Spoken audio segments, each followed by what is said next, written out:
me. So one day she shows up with a couple of jars, 2 or 3 jars of pills in about, I'd say, half-gallon bottles. And I said, oh my God, how am I going to walk in with that? Because they were already alerted to me, and I was always under KGB watch.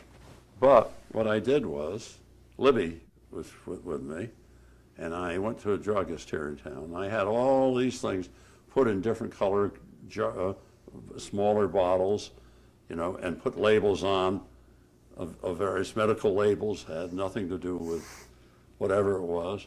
So I had this stuck around in our luggage, and I also had a great big coat. That was a little bit silly because they could easily feel this in there, but the fact was they didn't. And I came in with this load of medications for her. And I had her speak here one time, his wife, and the first time he came to the United States, he spoke for the International League for Human Rights because we had been the ones who kept in contact with him all the years.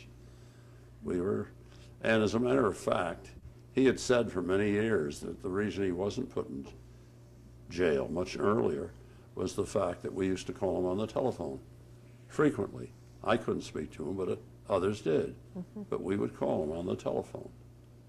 And knowing the International League for Human Rights were calling, not that we're a big organization, but we'd made a lot of noise. And that kept him out for a long, long time.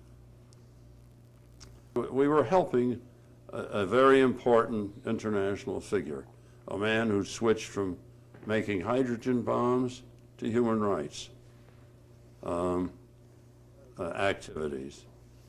A man who, when people were being charged, arrested, or tried for some human rights matter in which they were extolling it, he would go to the trial, and even though they didn't let him in the courtroom, he'd stay out in front. In the rain or snow, whatever it was. These things helped give him strength, and with his strength, he was able to do much. Also, we alerted a lot of the American public to the needs of what were happening around the world on human rights efforts. And we did a lot of publications.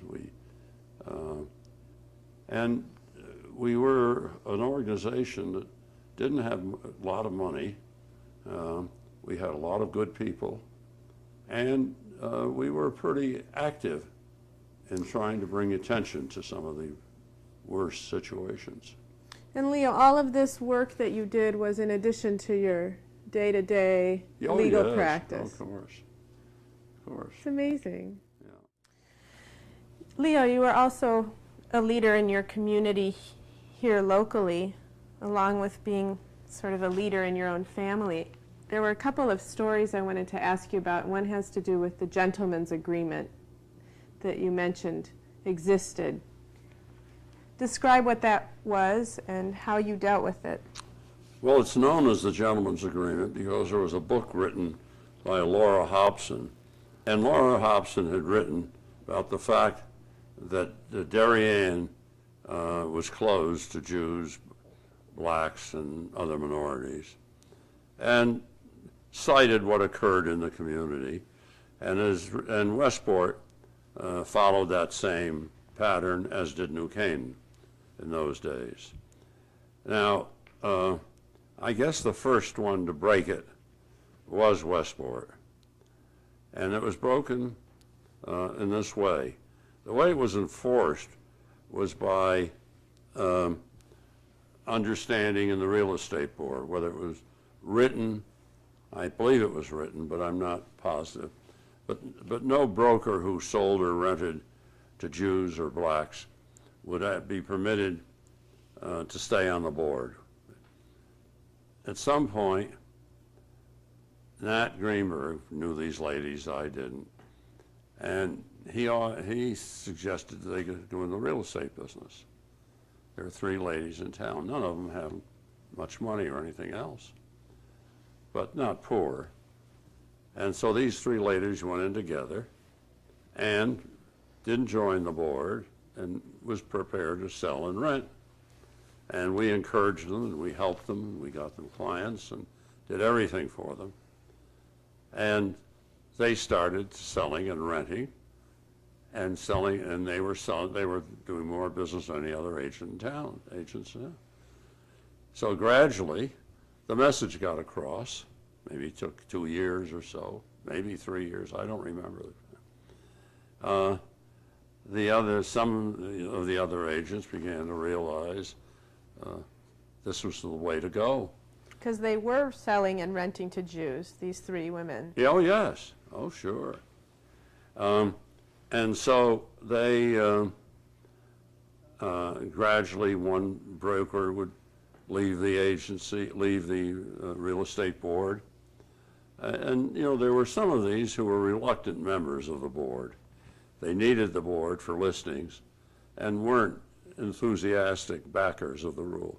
And those are the ones who dropped out first. And so gradually, and then they formed their own real estate board. Gradually, the basic board began to say, well, why did we continue this damn nonsense? Although there were some who insisted and wanted to, but that gradually broke it. Broke it without any excitement, and no lawsuits, nothing else. And there was one fellow who was living up on Dogwood Lane, and Dogwood Lane in that area was Utenrine. And he had been Jewish, his family was Jewish. He married his lady who was the daughter of the American Revolution, and he was as far off being a Jewish as he could be. And when it was reported that one family was going to sell their place to a Jew, he was one who circulated a petition not to sell to the Jew. I was told about this, and I was thinking of how I could point out that this was not very good conduct and didn't go unnoticed. And I got an idea, and I bought a 6-month subscription to the Tageblatt, the Jewish newspaper in New York, published in Jewish. And it used to be mailed to its customers with a partial wrapper around it, so most of the newspaper hung out. And so I bought the 6-month subscription to them, and all I could do was think that every day, as the mailman walked along with his bag of stuff, his Jewish newspaper would hang out. And it wasn't once, it was every day. Uh-huh. The mailman knew he was Jewish. Few people saw it in the bag, and you can be damn sure that everybody in the neighborhood knew he was Jewish. So that was my only form of retribution. Well, let's get back, though, to your grandchildren and your hopes for them, because I know we can spend a lot of time talking about the problems of the planet. Let's talk to them a little bit about what you hope for them. Well, in facing all of these challenges. What I hope they might do with their lives, aside from getting into a business or a profession or some calling that they enjoy, that they can do something worthwhile and good for, I would hope that they would involve themselves in public affairs, both domestic and foreign. I hope that they would become participants in Jewish causes, Jewish problems, a great deal. It needs it. Among the young people who never lived through the days of the Germans and of everything that followed it. I'm thinking more, Leo, about their personal lives, because you have talked about your hopes for them and their in Jewish continuity and things like that. In their personal lives, I hope they're productive personal lives.